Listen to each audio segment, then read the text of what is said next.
Hi, it's Ramsey Dewey at the JX Fight Club in Shanghai, China. Time for another edition of Q&A with the coach. Our next question comes from Oakland, who says, Hi, Ramsey, I've got a question. I've heard somewhere, maybe from you, that fighters use steroids and performance-enhancing drugs to aid their recovery so they can train more, not necessarily for enhancing their performance or strength directly.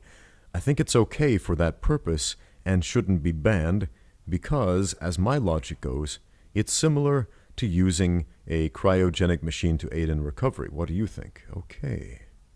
Interesting question. Now, I did make a video, I think it's titled, Everybody Stronger Than You is on Steroids. Because there's a thing in the combat sports community, especially in Brazilian Jiu-Jitsu, when people on the internet are looking at a video or a picture of somebody who's really strong with a really good physique, like Andre Galvao, for example. Andre Galvao, you look at this guy, he's shaped like an action hero. Shaped like an action figure.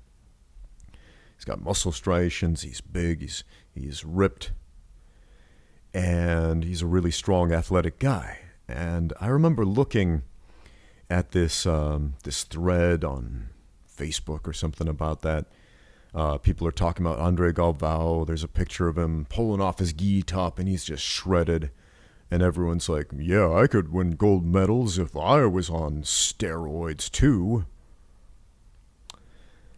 And it got me thinking, man, they really do think that everybody stronger than them is on steroids. And, you know, I'm not even that big or strong of a guy, and I have been accused of taking steroids by weaklings who thought they should have been able to beat me with their technique alone. And afterwards, they gave me the most backhanded compliment in Brazilian Jiu-Jitsu.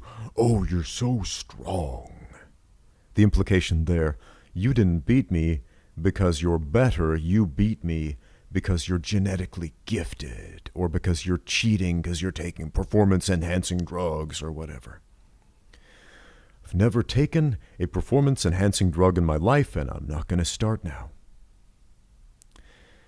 So, yeah, you're right. The main reason, not the only reason, but the main reason fighters take steroids, and steroids are illegal in professional mixed martial arts, as they are in most professional sports.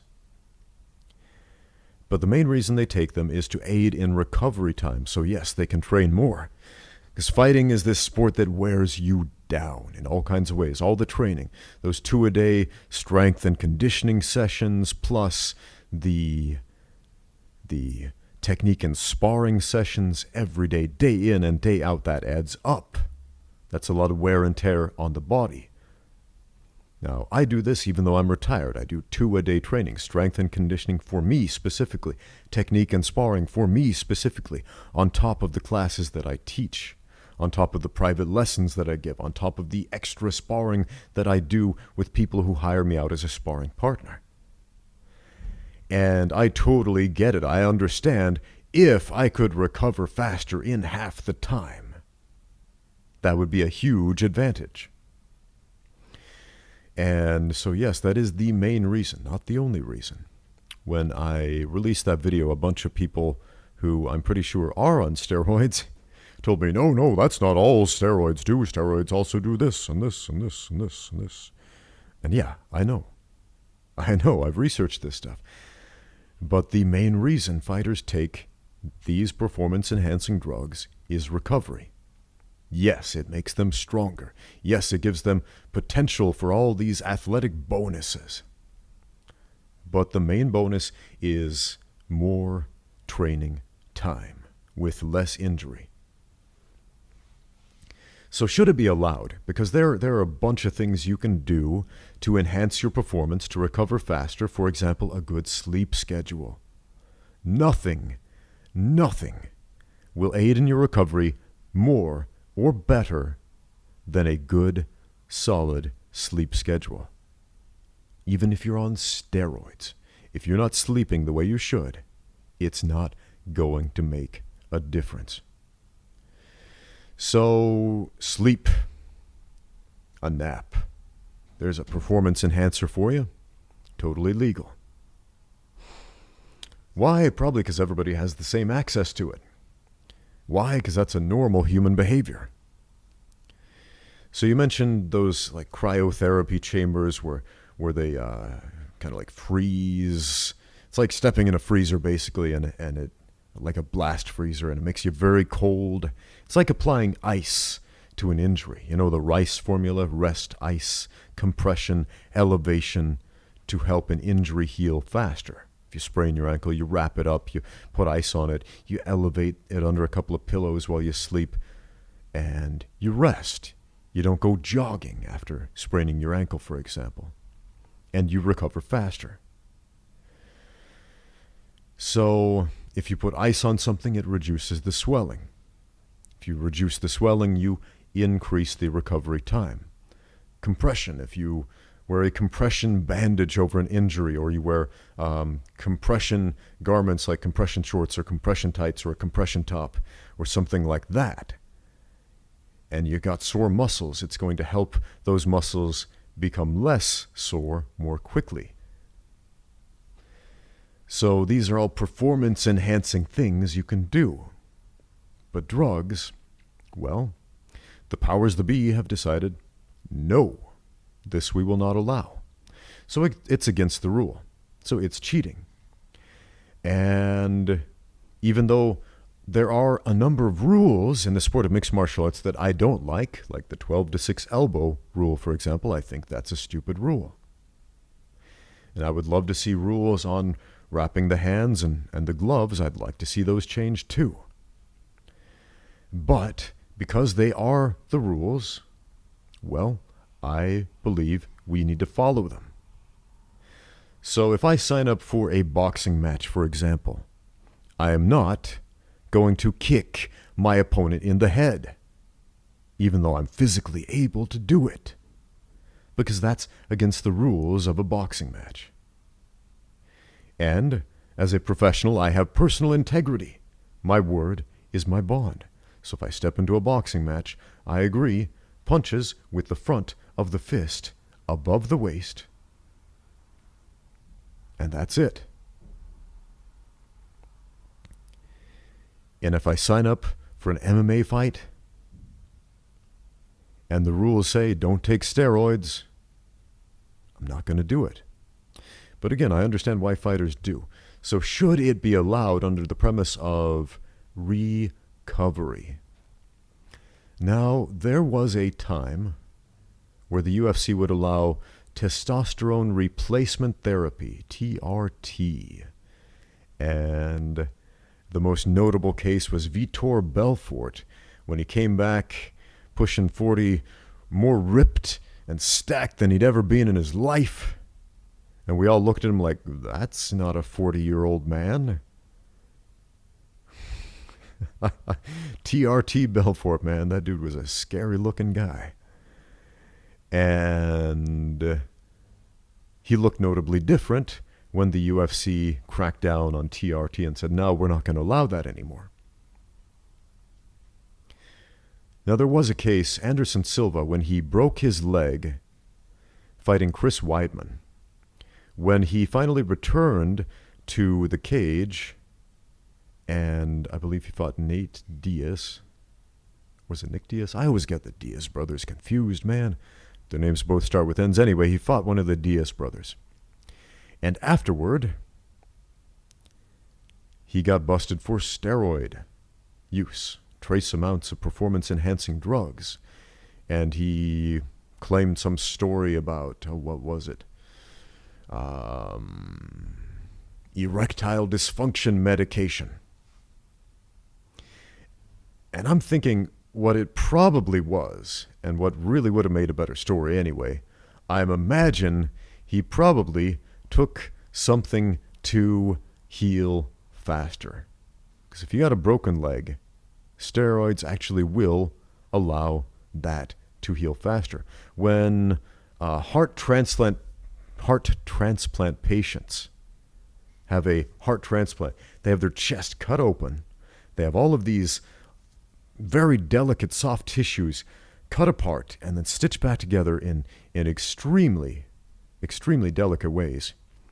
And so it is imperative that they heal as fast as they can. So these heart transplant patients are given steroids.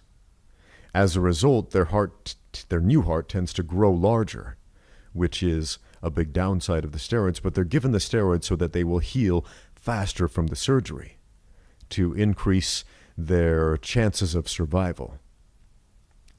So I imagine probably that's the real reason Anderson was taking that. And should that have been allowed? Well, no, because it was against the rules. But should the UFC pass a new rule that, with permission from a doctor or something like that, it should be allowed? Well, I think if we did that, we'd be stepping right back into the Vitor Belfort TRT era again and see these guys who are just juiced to the gills legally, not just to help them recover a little faster or heal their broken leg or whatever it is, but to become juiced to the gills, to become monsters that'll rival Brock Lesnar. And that's another interesting case right there.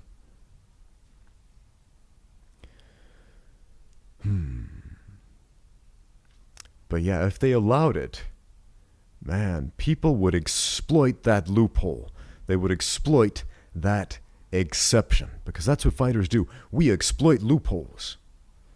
And if I've got a combination that's working and it's landing, I will keep spamming that combination to try to knock you out until you find an answer for it. And when you do, then I'll come back and I'll do something else and then set up that same thing over again when you forgot about it. Fighters we will look for the loopholes in the rules. We want to find those little loopholes. I can't eye gouge you, so what'll I do? I'll take that chin and dig it in your eyes. Because I can't put my fingers in the orifices. No rule against a chin or an elbow. So man, we look for the exceptions. Give us a rule, we'll find a way around it. You want to know how to beat a guy who is trained in a combat sport, who's really good at a specific combat sport? Find out what's illegal in that combat sport and then do that. So you're fighting a wrestler from a specific wrestling style that doesn't allow you to clasp your hands together in certain clinches. Well, do that to him when you wrestle.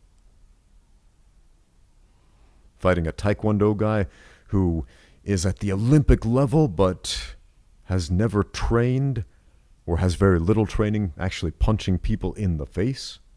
Punch him in the face. Fighting a reality-based self-defense guy who's all about eye pokes and groin kicks. Well, do literally anything else. Fight him. Because those dudes don't know how to fight. Sorry, but not sorry. If you don't train how to fight, you don't know how to fight. And tricks are not fighting. Anyway, back to steroids. Should it be legal? No, I don't think so. And the first reason I thought of was steroids have these harmful effects, and so people probably shouldn't be using them. And there are definitely ways people can abuse them and gain unfair advantages. And the whole idea of a fight is we want to set up a fair fight, an evenly matched fight, to see what happens when we put these two evenly matched titans against each other. We don't want to see King Kong stepping on a pygmy marmoset.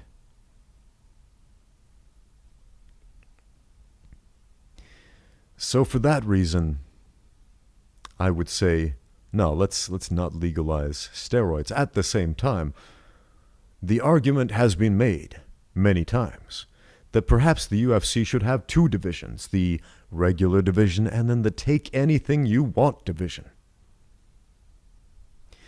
Or if not, there should definitely be a fight promotion somewhere, perhaps in a country that is not regulated by the USADA and state athletic commissions in the United States who allows such a thing to happen. I don't know. Definitely not Singapore. They'll kill you. You try to bring drugs into that country, they will kill you. You will be executed.